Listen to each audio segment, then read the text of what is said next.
consciousness and to let me. I thought that wasn't fair, to have consciousness and to know that we're going to be sick and die and watch everyone else die.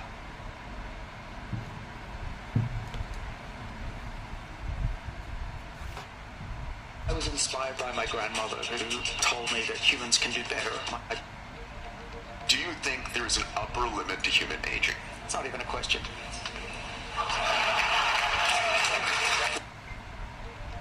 Do you think there is an upper limit to human aging? It's not even a question.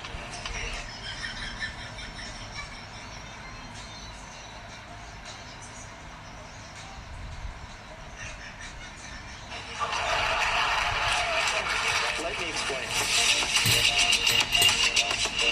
I thought that wasn't fair, to have consciousness and to know that we're going to be sick and die and watch everyone else die. I was inspired by my grandmother, who told me that humans can do better. My PhD supervisor said, why would you go study aging? It's not even a real science. And thank goodness I didn't listen to him. Aging isn't just damage to the body like we wear out. It's actually a loss of information. There will be a day, I believe, where you will be able to rejuvenate your brain and get back. Yes, I didn't listen to him. Aging isn't we're going to be sick and die and watch everyone else die. I was inspired by my grandmother, who told me that humans can do better. My PhD supervisor said, why would you go study aging? It's not even a real science.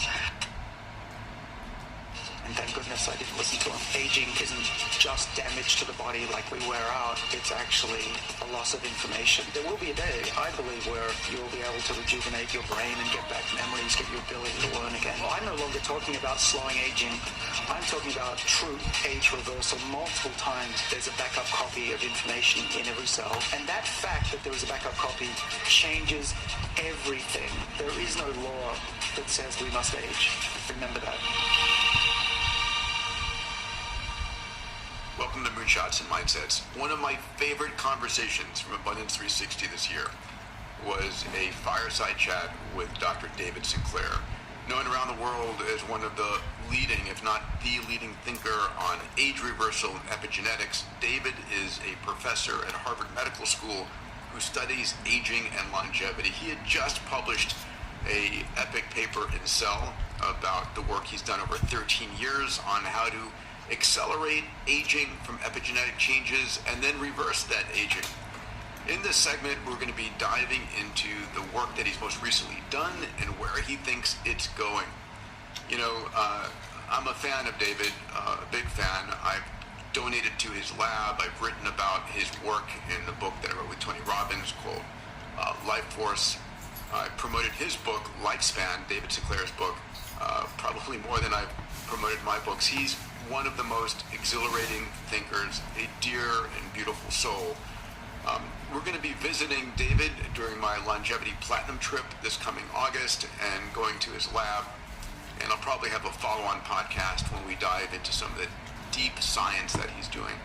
He's an individual that during this conversation will answer the question, is there an upper age to how long we live? What is the latest on the epigenetic reprogramming that has been able to reverse the aging of tissues? And he's someone with whom I'm working on a Health Span X Prize. Super excited about this. All right, so settle in, get ready. What would you do with an extra 20 or 30 years of healthy lifespan? You're about to find out. Enjoy this episode from my private summit, Abundance 360, with Dr. David Sinclair. Welcome, David. Thanks, Peter. Thanks for having me back. Hi, everyone. Thank you to you and Serena for flying in from India. It was a long flight. How long was that? I don't know. Too long. The topic of longevity has grown to one of epic proportions. And I think I want to hit on a point I made earlier. The idea of human health span extension, of age reversal, was kind of a taboo subject a while ago, wasn't it? Well, not too long ago. Yeah, when I started in this field in the early 90s, it was considered the end of my career by many people. So my PhD supervisor said, why would you go study aging? It's too complicated to understand. It's not even a real science.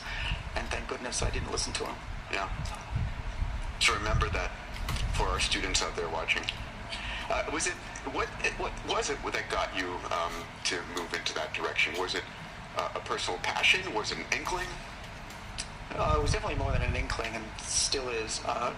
If any of you have read my book, you'll know that I was... By the way, how many folks up here have read Lifespan? Yes? Thank you. I appreciate that. And Peter, I think you know the answer to the question. That's why you asked it.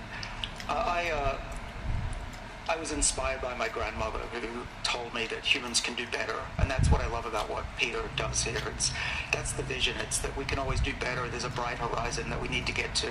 We need to steer humanity in that direction. I felt that way my whole life. That's why we're friends, among other reasons.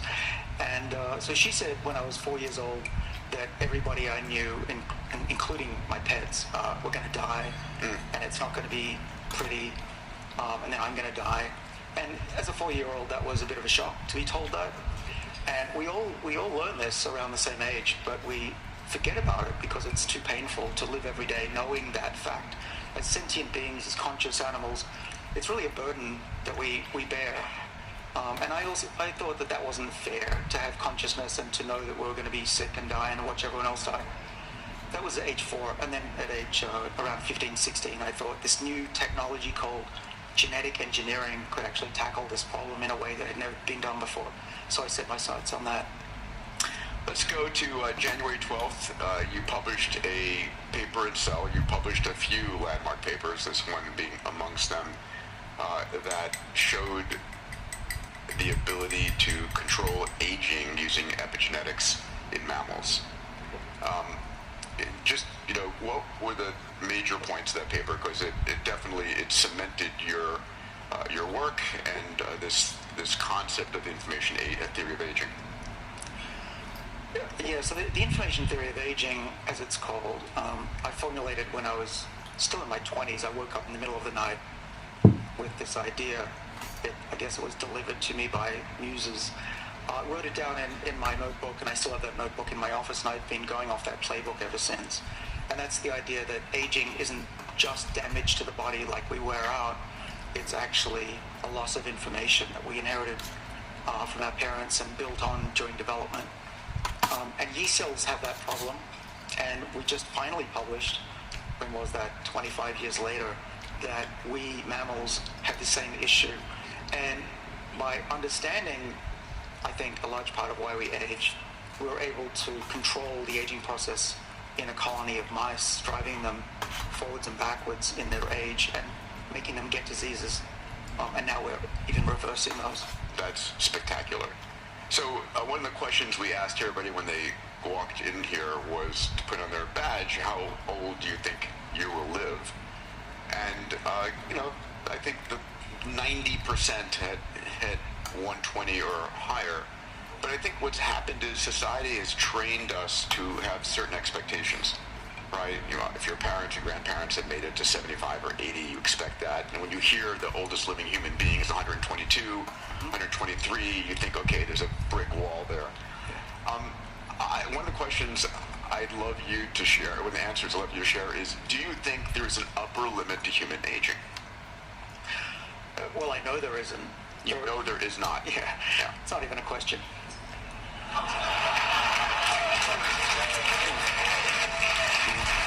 Drop the mic moment. Let me... It's not. Yeah. It's not even a question. Share. One of the answers I'd love you to share is, do you think there is an upper limit to human aging? Well, I know there is. Yeah. No, there is not. Yeah. It's not even a question.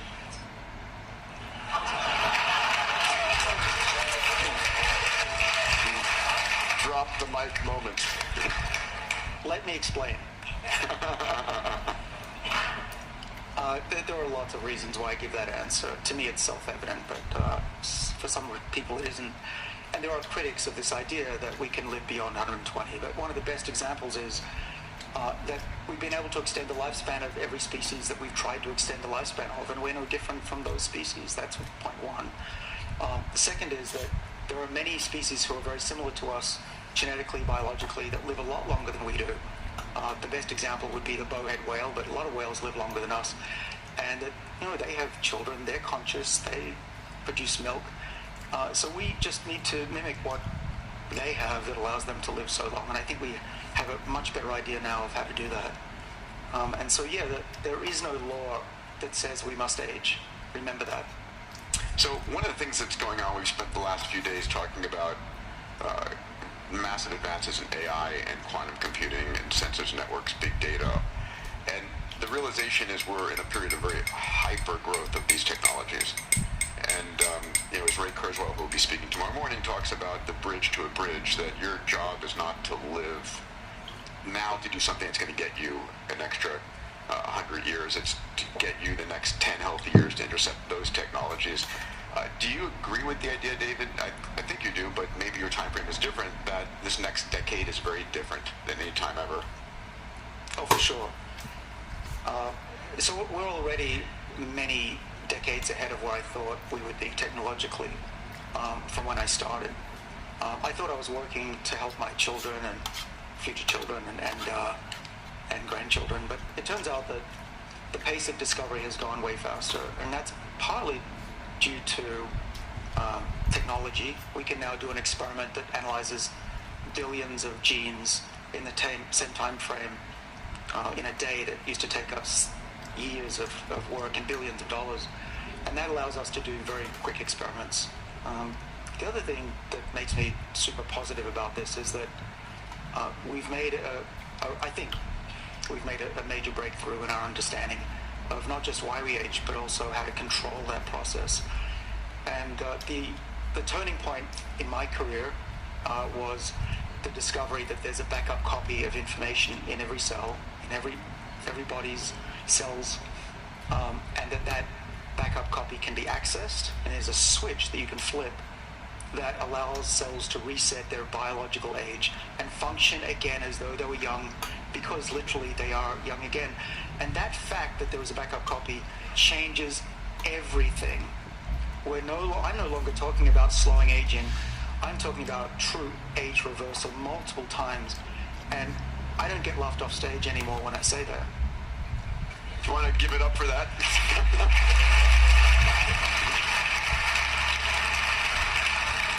I mean, the idea... I want to give it up for that. I'm no longer talking about slowing aging. I'm talking about true age reversal multiple times. And I don't get laughed off stage anymore when I say that. Do you want to give it up for that?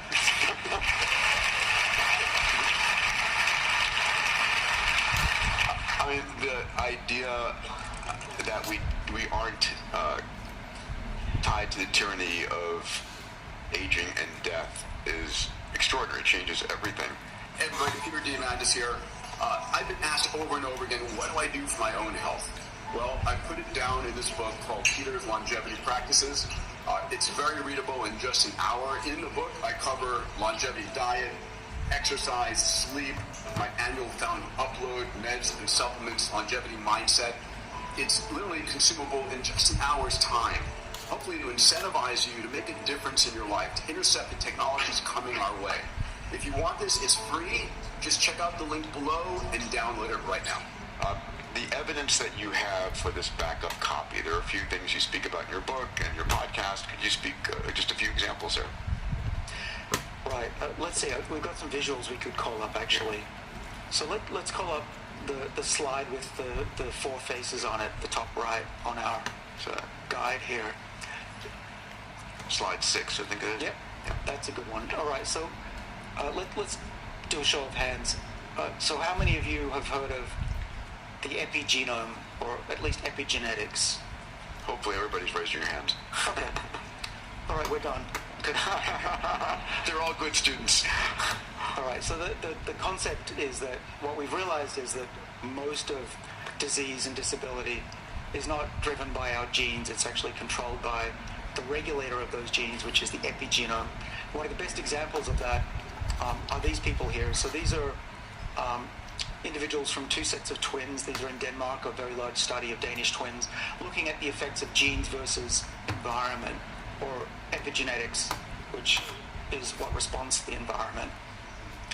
And so if we click the button forward once, you'll see that the identical twin of these two individuals, hopefully you can see, looks a lot younger and is actually younger biologically. We can now measure that. And it turns out that by living a healthy lifestyle, often you hear about doctors recommending these things. We know a lot about how to slow down the aging process. You don't just look younger, you actually are biologically younger. And that's why if you exercise, you eat right, you eat less often, you take the right supplements, you will be biologically younger and you will actually stave off disease until much later. So what does that actually mean? If we go back one slide, the concept is information. So the main type of information that we know about is the genome in the DNA. But there's also another level of information that's just as important and even more complex. That's the epigenome. And those are the structures that control how the DNA is bundled and shaped and which genes out of the 25,000 get turned on and off when we're forming an embryo and we develop. And those genes can be switched on and off depending on how we live. If we put our bodies in a state of perceived adversity or adversity that isn't too damaging, the epigenome will actually respond and be more stable. So the idea is you want to stabilize your epigenome so that your cells remember how to function youthfully for longer. The analogy, as shown in this slide, is a compact disc. Hopefully all of you remember what those things are. Barely. Incredible technology. You could fit about 20 songs on there. When I teach at Harvard, the kids are like, what are you talking about? This is ridiculous. So if you're young, it's like resetting a computer or pressing the buttons on the side of your iPhone. So what the analogy is that the digital information is the DNA, and that's the music. But you need to read it. It's not just bits on a metallic disc. The epigenome is the equivalent of the reader of that information, and the songs of the genes. And aging, I believe, and our new paper presents very strong evidence this is the case, that aging is akin to scratches on the CD, so that the cells still have the music, the genes, but they're just not read correctly at the right time in the right place, so that your cells forget how to work. So we see that brain cells become more like skin cells, and skin cells become more like kidney cells. We become a melange instead of highly differentiated, functioning, youthful cells. And so that's the information theory of aging, and what we found out in this paper is what drives that process, in large part, is broken DNA. Avoid x-rays, CT scans, if you can help it. Don't fly too much. If you can help it. Yeah, well, don't do what I do, and live ways that actually prevent those breaks, because that disrupts the epigenome we showed. But here's the cool point, is that we've discovered you can polish off those scratches and get back the beautiful music of cells and their youth. So that's extraordinary. There's a concept that has been talked about for some time of longevity escape velocity. That there's a moment in time that for every year that you're alive, science can extend your life for more than a year. And I think the numbers that people talk about today is that for every 4 years, we're adding a year of life. Where are you on this, and when do you think we'll reach longevity escape velocity? How far out are we?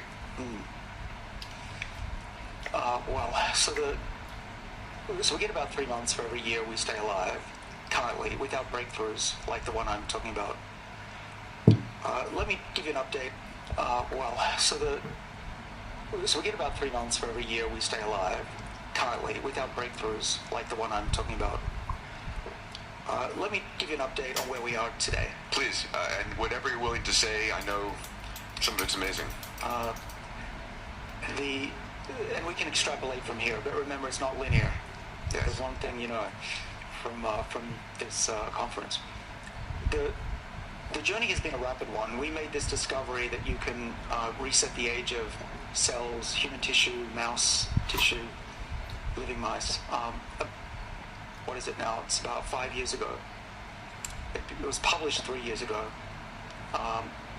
We started working on mice.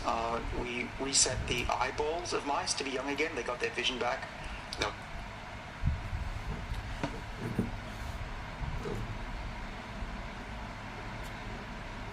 Okay, everyone.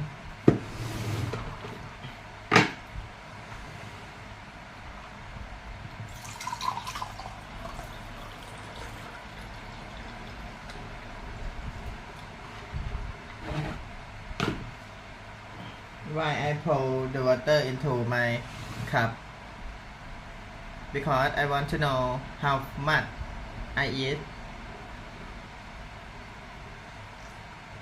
water in the day.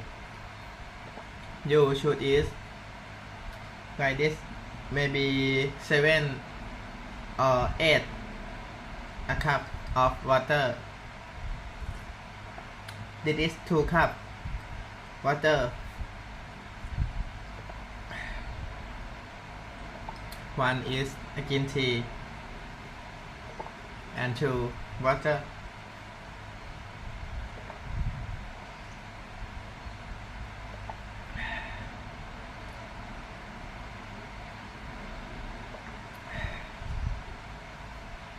Wow, it feels very amazing and possible to reverse aging and stop aging and young forever. I know the truth and I research every single day of evidence to anti-aging, reverse aging, anti-death, immortal life.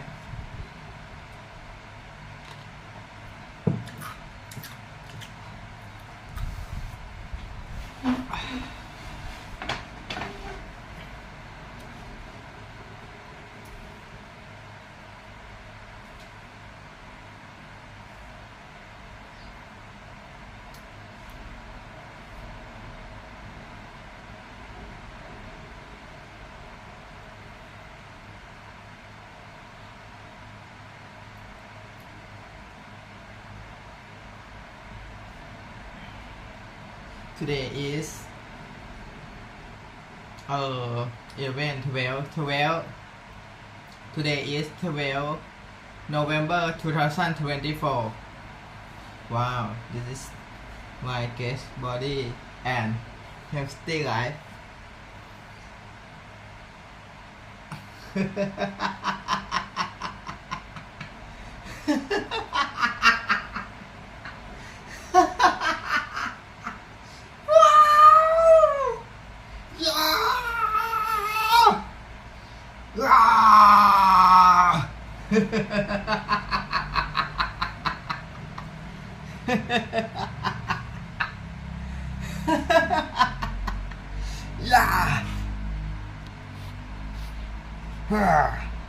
Yeah.